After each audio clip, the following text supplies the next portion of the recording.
Quando o Léo nasceu, já foi um dia super especial pra gente, já foi uma data super importante porque ele nasceu no final de semana do Dia dos Pais, ele nasceu na sexta-feira, domingo era Dia dos Pais, então já foi um presentão.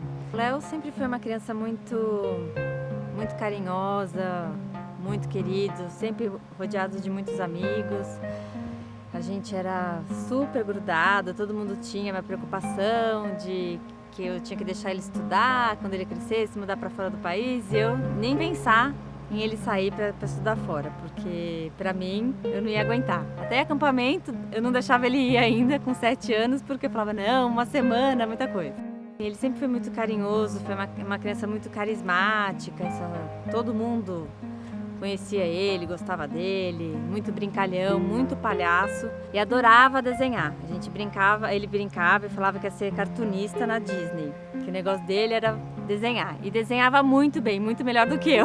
Engraçado, era uma criança muito comunicativa, muito cuidadosa. Então ele virava para mim e falava: não, mamãe, esse final de semana eu vou cuidar de você. Então, se ele via a gente deitado no sofá, ele ia lá, cobria, punha travesseiro, deixava a gente gostosinho, como ele falava. Não, assim você fica gostosinha aí no sofá. E na escola era um caso à parte, né? Porque todo mundo sempre reclamava pra mim, é porque ele é muito brincalhão e não sei o quê. E tinha o tal do corredor enorme que ele via e ele não conseguia resistir e saía correndo pelo corredor. Aí eu falava, Léo, mas não é pra correr, não pode correr. Aí ele falava assim, mas mamãe, eu não resisto, quando eu vejo já fui, né? Eu falava, Léo, mas não tem graça, você vai perder o seu intervalo, a hora do lanche, do recreio com seus amigos brincando no pátio pra ficar na sala da diretora? Ele, mamãe, mas eu gosto da Maria Antônia. Eu falei, bom, aí, né, aí complicou, não... então tá bom, né, então vai pra sala da Maria Antônia. O grande acontecimento do ano sempre foi os aniversários, porque ele sempre curtiu muito planejar todos os detalhes, então ele curtia qual buffet que ele ia escolher. Acabava uma festa, ele já pensava no que ia ser do ano seguinte, então ele falou, não, o ano que vem vai ser festa fantasia. E você, mamãe, a tia Bia, a vovó vão vestidas de princesas, eu vou escolher qual princesa é qual, eu vou de Nárnia. Já estava desesperada pensando onde que eu ia achar uma armadura daquela da Nárnia, mas tudo bem. Então ele curtia muito, era o acontecimento do ano, sempre era a festa de aniversário.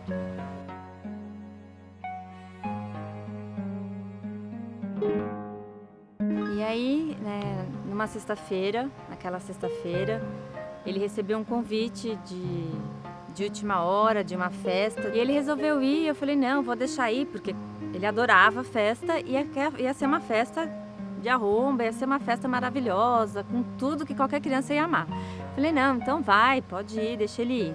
Então foram buscar ele na escola, eu não estava na festa, ele foi com os meus pais, meu irmão e minha cunhada.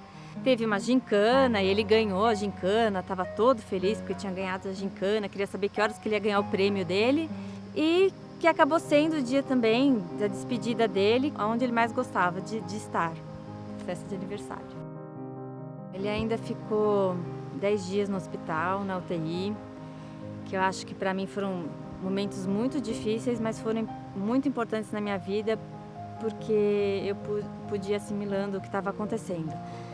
E nesses 10 dias a gente pôde sentir, receber todo o carinho de pessoas que estavam longe, que há muitos anos a gente não via e que de repente apareceu no hospital, que foram pessoas também que foram cruciais para o nosso processo de cura, de ter perdido uma criança, coisa que é muito difícil. No velório dele tinham mais de 300 pessoas, muita gente mesmo do nosso lado dando muita força. E foi isso que ajudou a gente a conseguir chegar até o dia de hoje, porque muita gente orou pela vida da gente, esteve com a gente o tempo inteiro, dava assistência, ligava e orava com a gente e cuidava mesmo, que foram coisas primordiais na vida da gente. Sem isso a gente não teria conseguido passar por essa fase, por essa prova tão forte que é na vida de uma pessoa.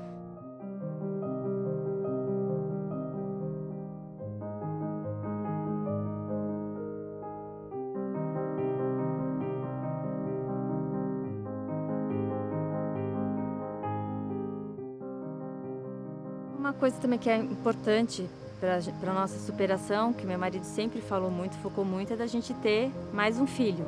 Ele falou, né, eu acho que a gente tem que recomeçar. E acho que o filho faz parte, né? Não dá pra gente ignorar e não ter mais filhos e tentar continuar levando uma vida. O Léo, ele veio de uma forma natural, não teve nenhum problema. Mas depois de tudo que aconteceu, não consegui engravidar e a gente entrou num processo de fazer um monte de exame. Aí eu não tinha nada, estava tudo ok, o Luciano não tinha nada, estava tudo ok. Até que o médico chegou e falou, olha, o que vocês têm é o que a gente chama de infertilidade psicológica, que é, assim, é a sua cabeça. Depois de uns anos já que a gente tinha tentado, sem sucesso, a gente resolveu fazer o tratamento. Até então, para mim, eu queria ter, mas o Luciano que pegava mais no meu pé, que tinha que ter, porque era o recomeço da nossa vida. Para mim, não. Às vezes eu achava que não era tão importante. A gente fez um primeiro tratamento, deu certo e tal, mas com uns 15, 20 dias, perdi o bebê. Aí, nesse momento, para mim, ficou claro que eu queria realmente ter outro filho. A gente fez um outro tratamento. Aí, no dia que a gente foi fazer a fertilização, o médico falou, por que a gente não coloca 3? Aí o Luciano perguntou, 3? Mas qual que é a possibilidade de vingarem os 3 e tal? Ele, não, nessas condições, na idade dela, tal, 1%. Mas todo mundo estava contando com gêmeos. Aí no dia do exame, deitei lá, tudo direitinho e tal, o médico começou, passou o ultrassom, passava e nada, né? Eu não falava nada. Falei, caramba, será que aconteceu alguma coisa, né? Porque da outra vez que tinha dado certo, a gente tinha perdido, e aí o médico, por saber a nossa história, ficou cheio de dedos, de falar, procurando as palavras, né? Pra não deixar a gente muito triste. Eu falei, caramba, acho que aconteceu alguma coisa, né? Aí o médico me deu a mão pra me ajudar a levantar e tal. Ele falou, então, a gente vai cuidar disso e tal, mas se Deus quiser vai dar tudo certo. Eu não sabia o que falar, fiquei completamente assim, né? E o Luciano sentado do meu lado nem se mexia, coitado. Falei, vou ligar pra minha mãe. Aí eu falei, mãe, a gente acabou de sair do exame e tal. Então, não vão ser gêmeos. Aí ela na hora, não, Pri, tudo bem, né? Deus sabe o que faz. De repente era pra ser um só, né? Deus sabe o que faz, o que é melhor pra você. Eu falei, então, são 3. Ela, 3? Aí ela começou a gritar, falou um monte de coisa. Até hoje eu não sei o que ela falou. E eu falei, mãe, eu preciso desligar o telefone, preciso contar pro pessoal, né? Desliguei o telefone na cara dela, assim, até hoje eu não sei o que ela ficou falando. E aí foi assim, um processo todo super diferente para todo mundo. O Luciano ficou aquele final de semana inteiro em estado de choque. Ele não falava simplesmente, acho que na cabeça dele só pensava em tudo que ele tinha de responsabilidade pela frente. A gestação foi super tranquila, tinha umas fases muito gostosas, que era ver os bebês se mexendo, os 3 ao mesmo tempo, saber quem que está em qual lugar, porque a gente sabia exatamente quem que era quem. Eles também nasceram numa data especial, tanto quanto o Léo, eles nasceram no dia 18 de janeiro, que é o dia do aniversário do pai. Então também foi outro presente. Não tiveram nenhum problema, não precisaram usar respirador, nada. Na UTI eles falavam, olha, trigêmeos desse jeito a gente nunca teve aqui. Para não dizer que não teve nenhum problema, o Rafa era uma criança muito tranquila a ponto de esquecer de respirar. Aí o médico falou, olha, a gente vai ter que dar uma cafeína para ele, porque ele tem que ficar um pouquinho mais pilhado, porque às vezes tinha que chacoalhar ele e falar, acorda, para ele acordar, porque senão ele esquecia de respirar.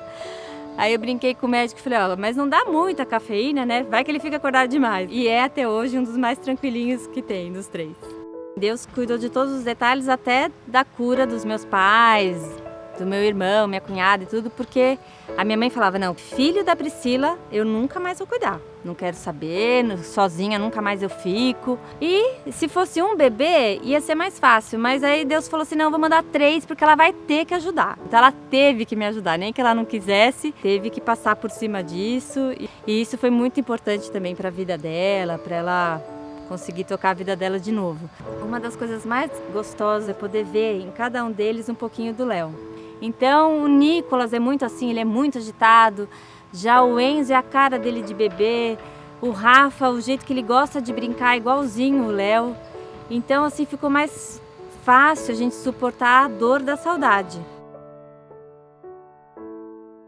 Muito gostoso, porque a gente vê eles brincando com algumas coisas que era do irmão. No dia que eu peguei e dei para eles brincarem, nossa, foi a maior alegria. Parecia até que era um negócio especial mesmo, porque eles estavam sentindo que era um negócio especial, porque eles realmente gostam de brincar com os brinquedos do Léo e com as coisas dele. Eu acredito que do mesmo jeito que Deus ajudou a gente a superar tudo isso, passar por tudo isso, só Ele tem o poder de dar a vida para uma pessoa. Ele sabe o dia que a gente vai nascer, a hora, o minuto, e Ele sabe o dia que a gente vai partir. A gente vive aqui do jeito que a gente quer, mas quem dá e quem tira a vida, isso só Ele. O Léo foi um presente na nossa vida, um anjo que Deus mandou pra gente por 7 anos, 3 meses e alguns dias, para mostrar como manifestar o poder dele, como ele é bom com a gente. Então a gente sabe que o Léo esteve aqui, foi um presente de Deus na nossa vida, mas que chegou a hora dele, que Deus falou, eu quero ele de volta aqui comigo, e levou. Através da vida do Léo, a gente teve os trigêmeos, sem ele também não teria. Então eu acredito que os trigêmeos são presentes de Deus mesmo na vida da gente, que só Deus mesmo para fazer uma coisa dessa.